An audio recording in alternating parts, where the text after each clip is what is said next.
Coming up in this episode of iCantCU, I'll talk about my trip to Orlando and PodFest, and I had a lot of great help from a lot of folks, some people I never even met before, and I still don't know their names.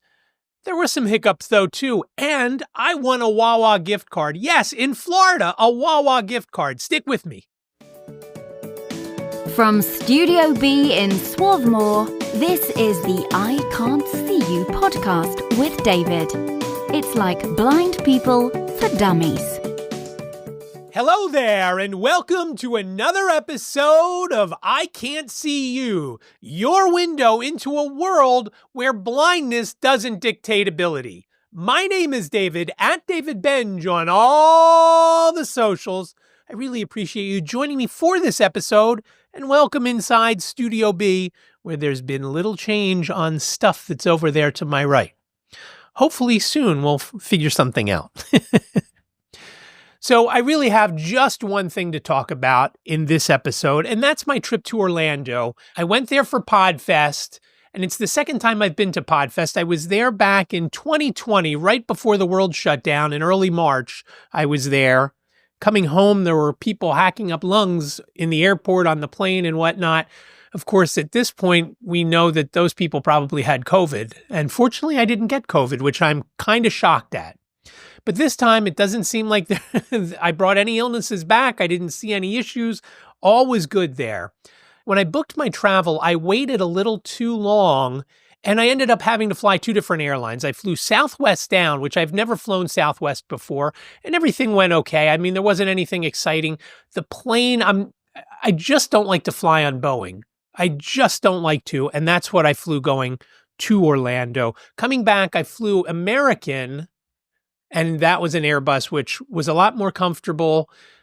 Staff on both airlines were very helpful.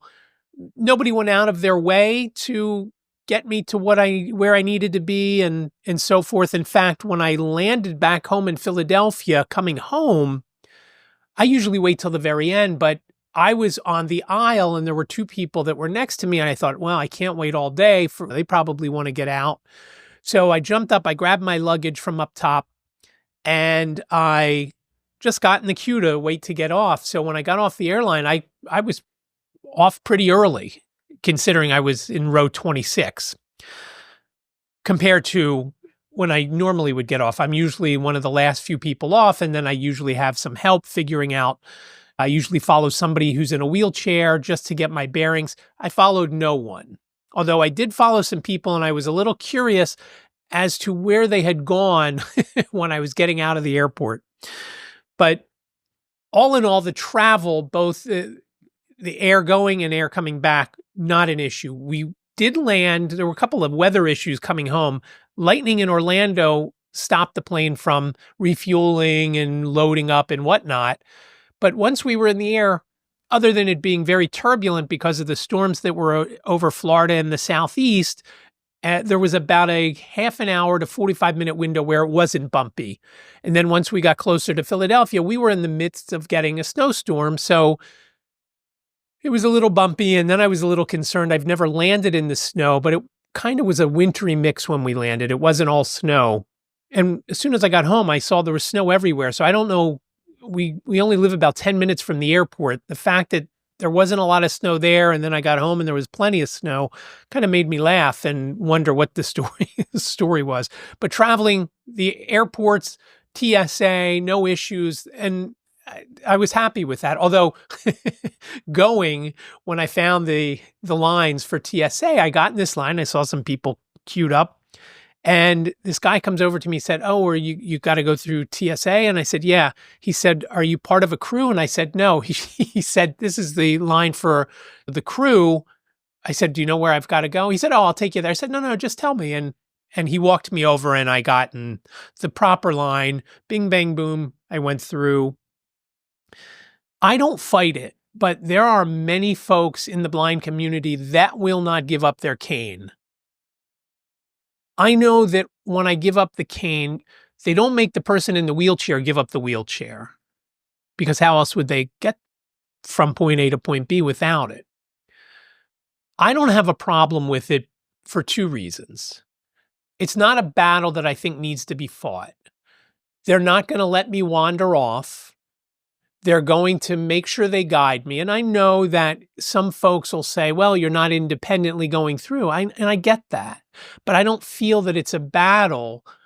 You start fighting about that, and the next thing you know, you're getting strip searched, or you're going through and having to explain everything that's in your bag, whatever it might be. And they're not going to let you wander into a place that you can't be, or they're going to guide you through the magnetometer, and they're going to get you there. And that's what happens. And it's not an issue to me. And again, I know there's some folks in the blind community that don't like to give up the cane. I don't have a problem with it, because I know that there's an alternative. And that's when you're blind or visually impaired, that there's always an alternative. And you've got to find that sometimes to get to the final result. I want to get through TSA as quickly as possible. I fold my cane up when I was coming from Orlando to here. Oh, it can fold up. Yeah, just put it in the bag in the lunch tray that goes through the X-ray. Going down, they actually just laid it on the belt and sent it through, not folded up. Not a big deal. It's always an issue trying to find the gate. And the one thing that I didn't know coming home, I didn't know the gate. And I texted Jane, and Jane told me B36, and it was actually B56. So I don't know if the gate changed, because that's happened to me quite often, or Jane just read it wrong. Whatever it was, I ended up finding it, and it was not a big deal. And throughout, there was a couple of people that came to me when I was in the airport. Hey, do you need some help? And I said, no, thanks, I'm good. Or if I needed help, I would say, what does that say over there? What's that over there? And again, I had my phone out, so I was reading with Seeing AI. I really wanted a pretzel or a bagel coming home, and I couldn't find one. Jane helped me. Jane was looking on the computer. Jane had plenty of time at the time I was traveling, because it was during the TikTok outage. And she is always on TikTok. So she had plenty of time. It wasn't a big deal for her to look. But traveling wasn't eventful at all. Getting from the airport in Orlando to the hotel, someone saw that I was looking around for something, and I said, is this where I get a taxi or an Uber? And they said, oh, well, their taxis are, he walked outside and said, oh, the taxis are down about 200 yards. I said, okay, thanks. I appreciate that. And he started to walk me down. I said, no, I'm good. I said, I'm heading the right way, right? And he said, yep. And I ended up going and getting a cab. Probably should have done rideshare, because rideshare was around $20 cheaper when I went back to the airport. Got to the airport, checked in, no issues. And I ended up eating at the same place all dinners while I was in Florida. So I got there on Wednesday. So Wednesday, Thursday, Friday, Saturday, ate at this place called the Boardwalk. I stayed at the Orlando Renaissance Hotel at SeaWorld. And very nice hotel. When I walked in there on Wednesday, the 15th, I didn't step outside again until I left for the airport on Sunday, the 19th. And I just think that's funny. There was just a lot going on. There was no need to even go outside. It was a little chilly at night, so I wasn't going to go outside. Now, I later found out they had fire pits near the pool, which I would have loved to have done that. But I didn't. And I found out too late, because I found out on Sunday morning and I was done. I was, after everything went on, I was going to go check out and had to rush to the airport to get there with that 2-hour time that I needed, that I didn't really need to be there 2 hours in advance. When I got to the hotel, the person who checked me in walked me up to the room to make sure I knew what was going on and where it was and so forth. This hotel was really nice. It was very big atrium. It was very similar to the hotel, the Gaylord National, down in suburban Washington. They call it Washington. They call it National Harbor, but it's really about 10 or 15 minutes outside of Washington. Very similar, big, expansive lobby with it. It's an atrium. Now, the one in Washington overlooked the Potomac, so you could look out the one side and it was all windows and you saw the river. Here, there was no river. It was just encircled with rooms. Now, some of the rooms on the ends, I'm guessing the expensive rooms, had balconies like the one I had in Washington that overlooked the atrium. I didn't have one of those rooms. I overlooked a parking lot. I asked Jane the last day I was there, I said, what am I actually looking at out there? She said, it's a parking lot. I said, okay, no problem. And it didn't matter because I couldn't really tell what it was anyway. The one thing that always startled me the whole time I was there, they had these, I don't know if they were expansion joints, in a sidewalk where there's every 3 or 4 feet, they have it's a new set of cement. There's that little gap, the expansion.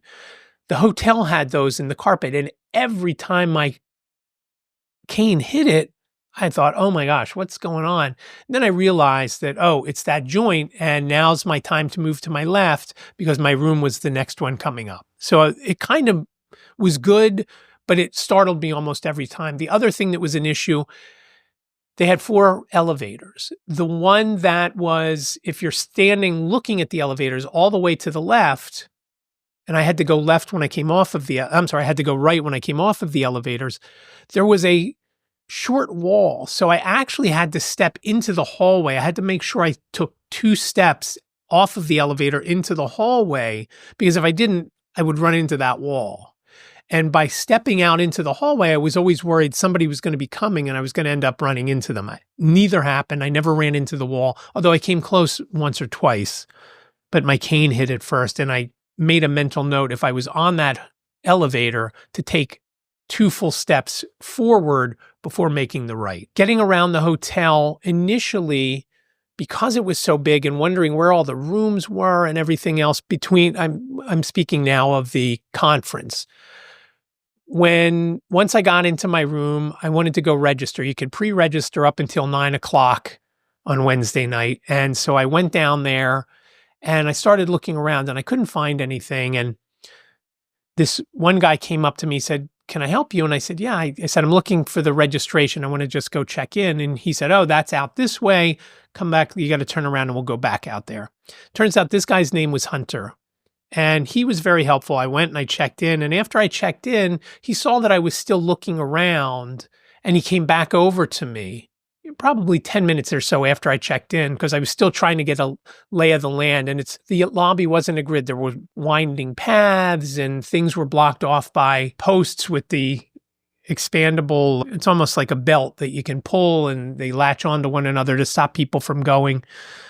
There were a lot of those, and those were difficult for me to notice and recognize because there's nothing my cane would touch. So sometimes I would walk right into that and feel the resistance of this thing. So I'd back up.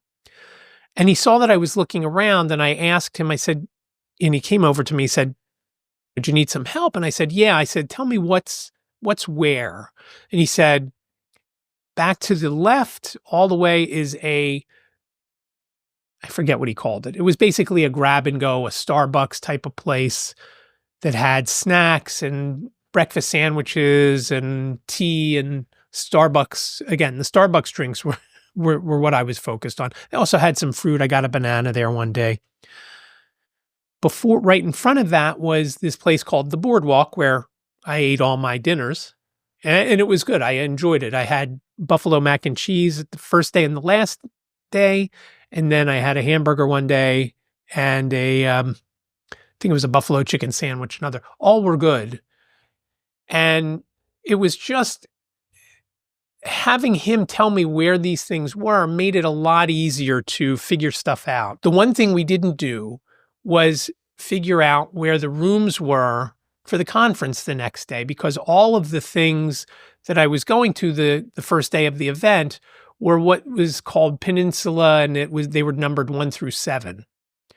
Because I didn't know, when I first went down there on Thursday morning, someone came up to me, and it's kind of funny. Someone came up to me and said, "Do you need some help?" And he said, "Oh, I know you. I saw you in DC."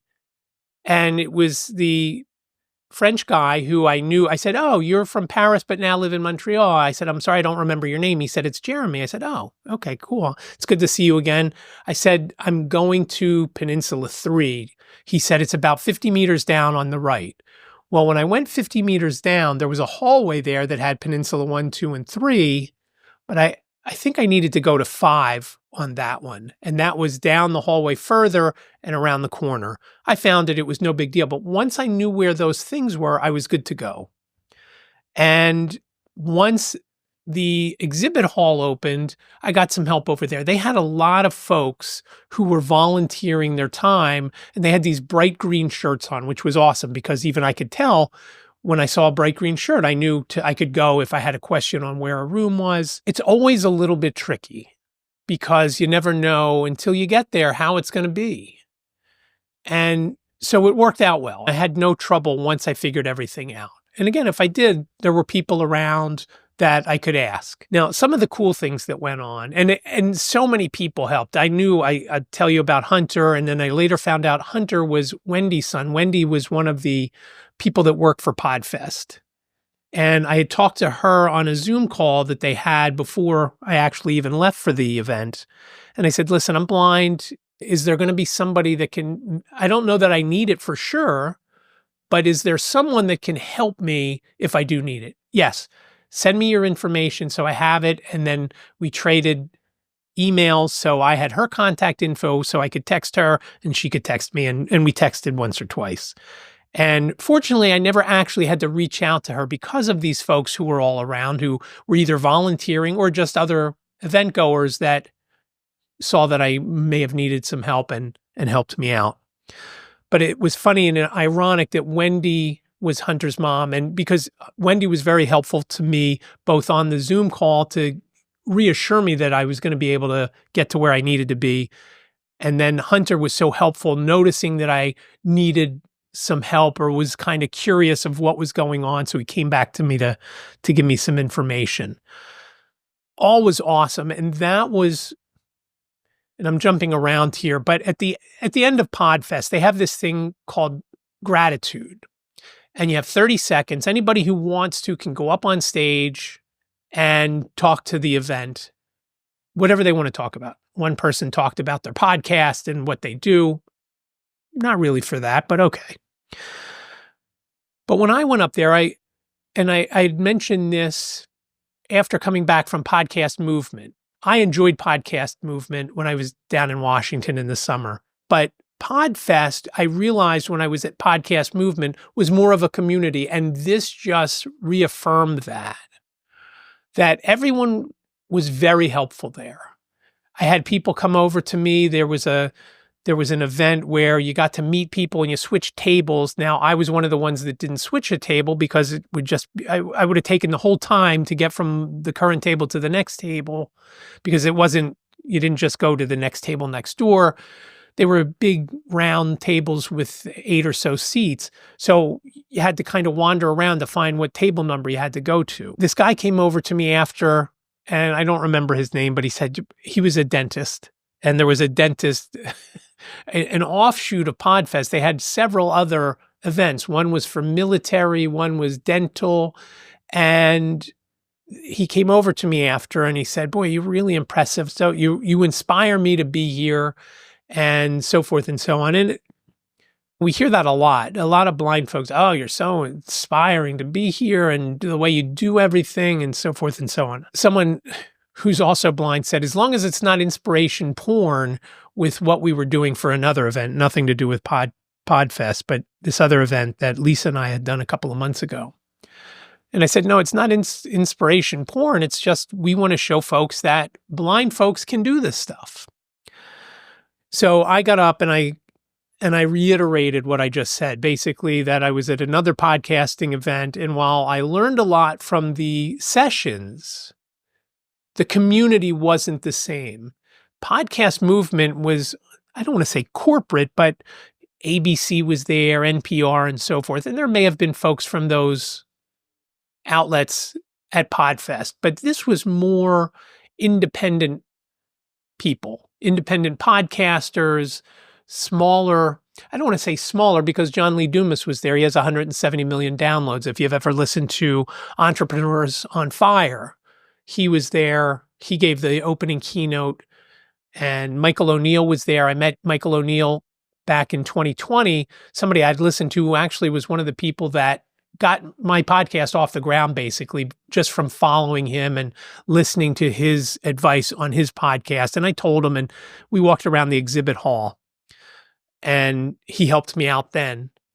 Now, Well, I'm mentioning the exhibit hall. Let's talk about that because it opened up at like 3 o'clock in the afternoon and there wasn't a session that I wanted to be at. So I thought, oh, I'll go over to the exhibit hall. And first of all, everybody else had that same idea. Second of all, because it was a zoo, it was packed and it was loud. And I have my phone out and I'm waving it around with Seeing AI open, but I couldn't hear it. And the only time I used my AirPod Pros was when I was in the hotel room because I didn't want to lose one while I was out and about or on the plane and then not be able to find it. I thought in the hotel, I would probably be able to find it. And I never lost it, so it didn't matter. But I didn't have my wired earbuds on me. So I figured, you know what? I'm just going to walk out. I just can't, I couldn't find anything. There was just, I couldn't hear what my phone was saying and it was so loud. 2 or 3 people deep to each booth. So there was just no way I was going to be able to get to the booth and figure out what they were selling.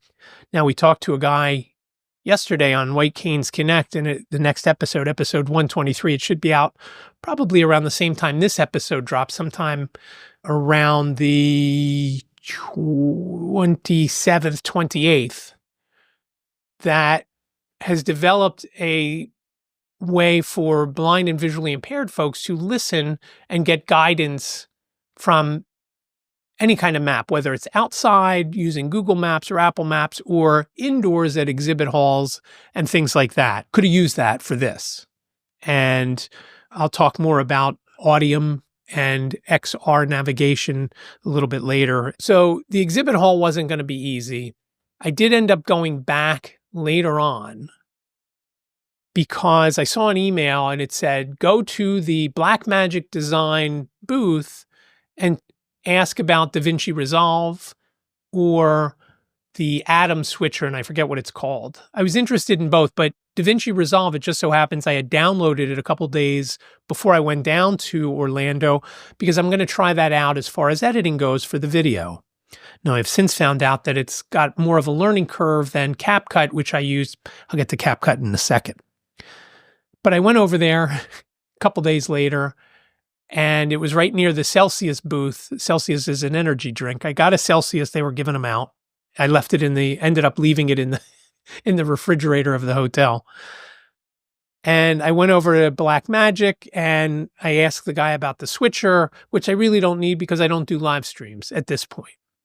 But I did talk to him about DaVinci Resolve and we talked about it for quite a while. And I said, oh, do you mind if I get a picture with you so that I can go get a gift card? I didn't know where the gift cards were for. So he said, sure. And I took one and he's telling me a little bit to the left, a little bit to the left. I ended up taking a picture, you see, about 1/8 of my face. You couldn't even tell it's me, but you could see the guy and it was on my phone. So the guy who was handing out the gift cards said it's fine.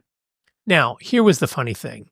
There were 3 choices I could have. I could have a Starbucks gift card. I could have a gift card for the restaurant in the hotel that did breakfast, or I could have a Wawa gift card. Now, if you're not from the Philadelphia area, you probably don't know what Wawa is. And that's what made me laugh. I said, are you serious? A Wawa gift card? He said, yeah. There's a handful of them in Florida, in Central Florida. And I know Chris Kremitzos, who is the founder of PodFest, loves a lot of their stuff. The Gobbler Bowl or whatever that's called around Thanksgiving and so forth. So I thought it was hysterical. Here is this place, here is this convenience store where in the Philadelphia area, I bet there's 500 of them. And I think they have maybe 1,000 throughout the US. So I came home with a $5 Wawa gift card, which I just think is hysterical. But that was the only other time that I was in the exhibit hall because it was just, even when it wasn't packed, it was just so hard to figure out where I was. And I hate to go up to a booth and say, oh, what do you do? And then have to listen to a 5 or 10 minute pitch on something I have no desire or no want or need for. And so I didn't. You know, I didn't go back and walk around and ask and so forth. And I was okay with that. I mean, I was disappointed I was also disappointed that Descript wasn't there. And there was a lot of talk through a lot of the sessions about Descript and other AI. And I mean, there's just so many great things that you learn at these events. Sessions were a half an hour, and it just seemed like the time just flew by. Some of the things that I sat in on, I probably won't take any action on. But they interested me enough to say, hey, I want to go to just listen and hear what the story is. Some were talking about opening editing, podcast production, houses. I did one about interns. I've thought about it recently, and having an intern or two for White Canes Connect, I thought would be a great idea. And here's why. And I know if you listen to that Real Blind Tech Show, Brian always says whenever he makes a mistake, he said, time to fire the interns.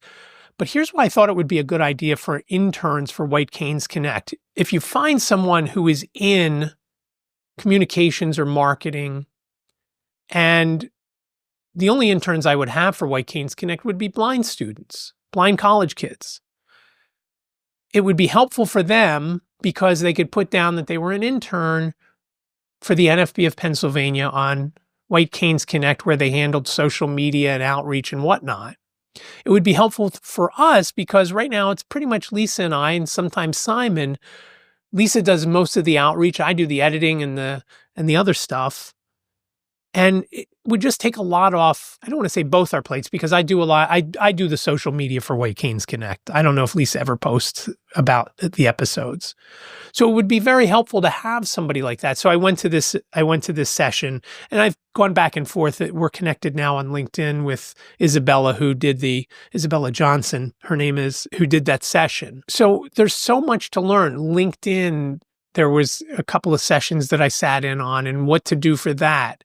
And I already post all the episodes, whether it's this podcast or White Canes Connect, I post that. I don't usually post too much else. There were just a whole bunch of great sessions. And again, the networking, talking to the people. There was a coffee one morning, whether it was Saturday or Sunday morning. And I'm very awkward at those. I don't like to go up to people because I can't tell if they're talking to me or if they're talking to someone else. So I don't typically reach out to people, but I stand there and look around, and I had my phone out. I read to see what kind of, if they had any tea or anything, and they didn't. It was all coffee. This guy came over to me. He introduced himself. His name is Bernie. He has a podcast for middle-aged folks. And I'll put a link in the show notes. And after Podcast Movement, Jane and I were trying to brainstorm what other type of show I could do that wasn't specifically blindness related. I live it every day. I talk about it on 2 podcasts, sometimes 3 if I'm on that Real Blind Tech Show. I kind of wanted to move away from something that is blindness related. And she said, why don't you do a 60 lifestyle type of podcast? And so that was something I considered. And we were talking for a while. And so as we're talking, he said, boy, you have a really great speaking voice. Do you do public speaking? And I said, just within the NFB. I don't know that I've ever done it outside of NFB stuff. And he said, you would be great at that. There's someone here that I want you to meet. And then 5 minutes later, she happens to walk by, and Bernie called her over. Her name is Lorianne. And so we talked for a little bit, and I had talked to somebody at Podcast Movement. They were pitching their course about public speaking. And the beauty of public speaking would be, I'm laughing, and I'll tell you in a second why I'm laughing. The beauty of public speaking is that you go, you do it, you get paid, you come home. And there's not any other service. There is not any other product. You don't have to worry about shipping delays, whatever. You have to worry about travel and so forth. Now, I'm laughing because when I said to Jane, I said, do you think I could do public speaking and get paid for it? And she said, well, if you think about it, you're doing public speaking now, except it's pretty much one-on-one. It's a private speaking when you do your podcast. And I said, okay, you're right. She's also the one that tried to convince me soup was savory tea. I still don't like soup. So just the networking, and there was a meetup there. Somebody had put out a thing for a disability meetup, and I was the only blind person there. I was excited when I first looked. Max Ivy, the blind blogger who I met at PodFest back in 2020 and who we've done some things together, both podcasting, and he's been on Believe You Can, and he's spoken to the Keystone chapter. So we've had this history, and I saw that he was coming. And so I messaged him, I texted him when I was at the airport. I said, "Oh, I see you're coming to PodFest." He's like, "No, I'm not coming. I'm disappointed. The hotel rooms were too expensive. I couldn't do it." And I said, "Oh, that's a shame. Had I known, we could have shared a room again." That we shared a room back in 2020.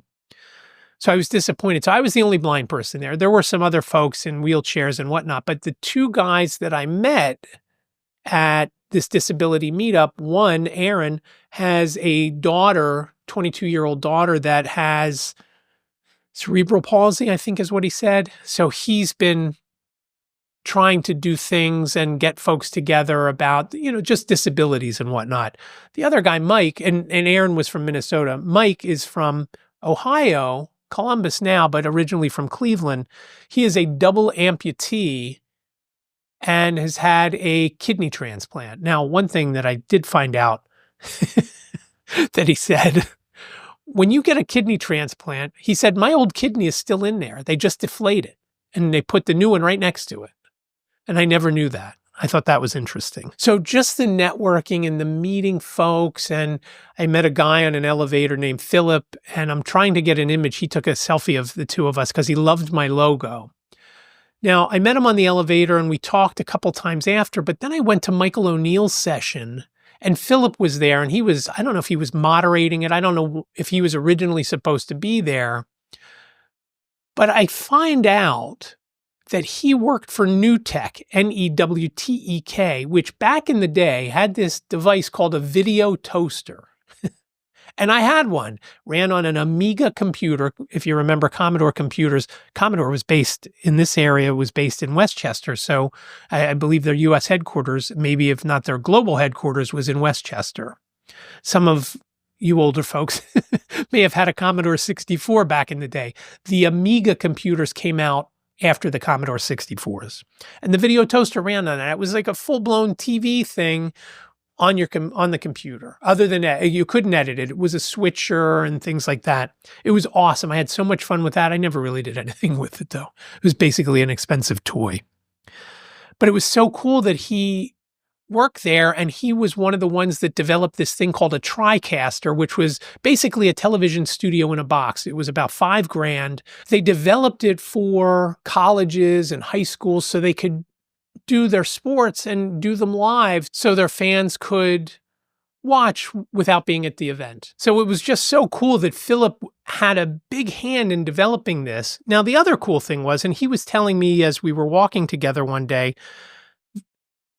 what he did, and that he sets up television studios for folks.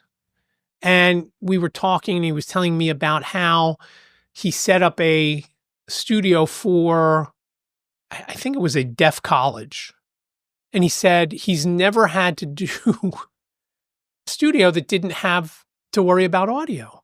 He said, but the lines of sight had to be clean because obviously sign language, everybody had to be able to see, whether it was to read lips or to read the sign. And he said it was crazy. Now, one thing that we didn't talk about, which I learned later on, he's a huge comic book guy and actually has a store in San Antonio as like a fun thing to do when he's not doing his other job. And that came out in the session with Michael O'Neill. They did a little, Michael O'Neill's thing was about interviewing, and he talked about how you could do interviews better and how to introduce people and so forth and so on. It was just his session was awesome. It was something that he said he put together very quickly, Michael O'Neill did, and it was just so nice to be part of that. And I've actually already used some of the things he talked about there in the interview that we did yesterday with the person who was from Audium. And I'm interested to see how it sounds when I go back to edit that. I haven't edited it yet.